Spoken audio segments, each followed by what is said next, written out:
Europe's solar eclipse has come and gone, and the lights are still on across the region, despite many dire warnings. Europe has been one of the strongest adopters of solar energy. The region relies on solar for about 3% of its energy annually, and on sunny days in Germany, solar power makes up as much as 40% of the country's energy supply. And Europe shares its energy on the same grid. That means changes affect the entire region.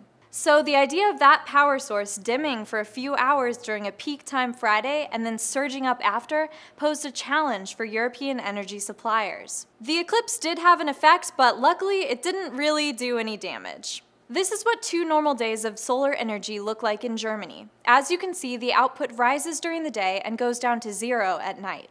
Now here's how the energy output looked on Friday. As you can see, the eclipse caused solar output to dip down and then quickly spike up. According to Deutsche Welle, German engineers coordinated across the country and ramped up fossil fuel plants at just the right time to offset the eclipse. Italy, on the other hand, decided to play it safe. The country relies on solar for about 8% of its energy annually. For the eclipse, it proactively shut down 25% of its solar energy and set aside reserves of gas and hydroelectric energy. Still, Bloomberg reports the eclipse led to a pretty big fluctuation in the price of power in Europe. During the darkest 15 minutes of the eclipse, the price for a megawatt hour ranged from 950 euros to negative 130 euros. That negative number means producers were paid not to put any power on the grid.